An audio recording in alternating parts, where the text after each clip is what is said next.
Hello friends, welcome to study with Kashi. Friends, आज की video में हम क्लास 12 केमिस्ट्री 2026 बोर्ड एग्जाम की आज से तैयारी को स्टार्ट कराने वाले हैं।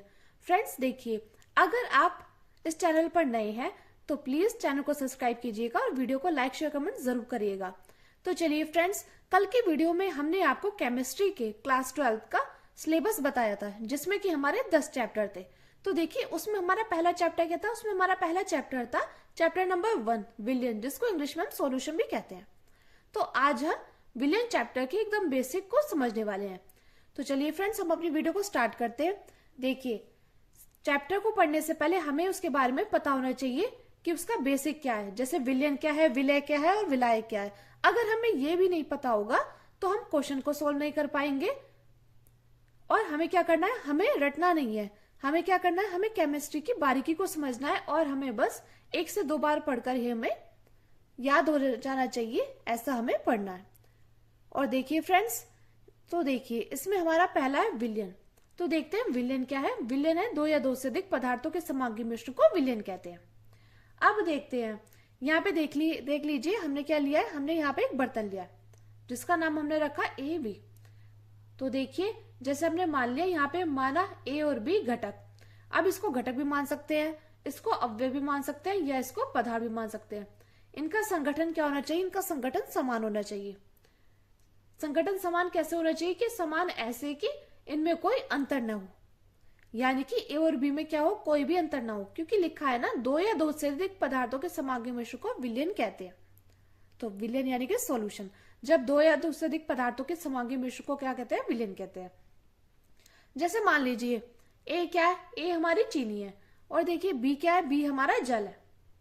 तो देखिए, जब चीनी और जल को हम घोल देंगे तो क्या पता चलेगा? हमें इसमें चीनी का पता चलेगा या जल का पता चलेगा? जब ये दोनों आपस में घुल जाएंगे तो हमें क्या पता चलेगा? हमें ना तो ये पता चलेगा कि चीनी का है और ना ये पता चलेगा कि जल का है। तो कहने का यह मतलब है कि संगठन क्या होने चाहिए? समान होने चाहिए। तो यही है विलियन की परिभाषा। अब देखते हैं विलय यानी कि सोल्यूट, ये क्या होता है? तो देखिए, विलय क्या होता है? तो विलियन में जिस पदार्थ की मात्रा कम हो उसे क्या कहते हैं? उसे विलय कहते हैं। क्या कहते हैं उसे बोलते हैं विलय। यानी कि देख लीजिए, यहाँ पे हमने माना ए क्या है?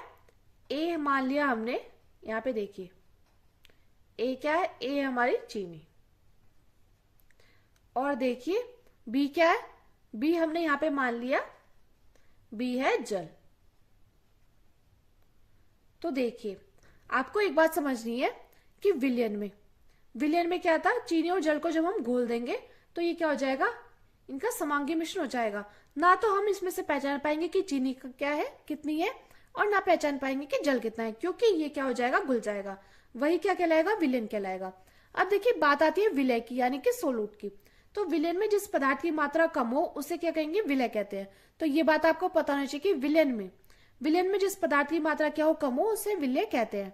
तो देखिए, जब चीनी और जल के घोल में किसकी मात्रा कम होगी? तो इसकी किसकी मात्रा कम होगी? यहाँ पे मात्रा कम होगी चीनी की। किसकी मात्रा कम होगी? चीनी की। तो चीनी क्या है? चीनी हो गई हमारी विलय। अब देखिए, बात आती है विलायक की। विलायक क्या है? तो देखिए, विलयन में जिस पदार्थ की मात्रा अधिक हो उसे क्या कहते हैं? उसे विलायक कहते हैं। क्या कहते हैं? उसे विलायक कहते हैं। तो देखिए, यहां पर आप देख पा रहे होंगे कि जब हमने चीनी और जल का घोल बना दिया था तो देखिए, चीनी की मात्रा तो कम होगी ना, लेकिन जल की मात्रा क्या होगी? अधिक होगी।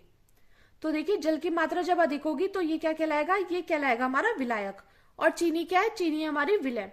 तो देखिए, आप इसमें कैसे पहचानेंगे कि चीनी क्या है? जिसमें कम मात्रा हो, कम मात्रा में जो चीज हो वो क्या होगी? विलय। और जो ज्यादा मात्रा में हो वो क्या होगी? विलायक। देखिए, आई होप आपको अच्छे से समझ में आया होगा। अब देखिए, नोट करके लिख लेना विलियन किसके बराबर होता है? विलय प्लस विलायक के। यानी कि विलियन में जिस पदार्थ की मात्रा कम हो, जिस पदार्थ की मात्रा अधिक हो, उसके जोड़ के क्या होता है? विलियन बराबर होता है।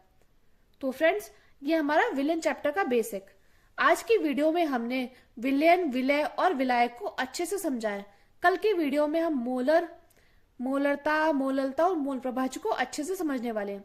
फ्रेंड्स, ये जो टॉपिक है ना, ये बहुत ज्यादा इंपॉर्टेंट है, क्योंकि डायरेक्टली आपसे पूछ लिया जाता है कि विलियन क्या है, विलय क्या है और विलायक क्या है। और देख लीजिए इस चैप्टर के न्यूमेरिकल तो बहुत ज्यादा इंपॉर्टेंट है, तो उसके लिए हमें क्या पता होना चाहिए, उसके लिए हमें पता होना चाहिए विलेन क्या है, विलायक क्या है, विलय क्या है। तो मैं उम्मीद करती हूँ आपको वीडियो अच्छी लगी होगी और आपको विलेन, विलय और विलायक में अंतर अच्छे समझ में आया होगा। अगर आपको अभी भी समझ में नहीं आया तो आप कमेंट कर जरूर बताना, हम आपको और अच्छे से समझाने की कोशिश करेंगे। तो चलिए फ्रेंड्स, आज की वीडियो में बस इतना ही, मिलते हैं नेक्स्ट वीडियो में। अगर आपको वीडियो अच्छी लगे तो प्लीज चैनल को सब्सक्राइब कीजिएगा, वीडियो को लाइक शेयर कमेंट जरूर कीजिएगा और एक प्यारा सा कमेंट जरूर कीजिएगा, क्योंकि आपका कमेंट मेरे लिए मोटिवेशन काम करता है। तो चलिए फ्रेंड्स, आज की वीडियो में बस इतना ही, मिलते हैं नेक्स्ट वीडियो में।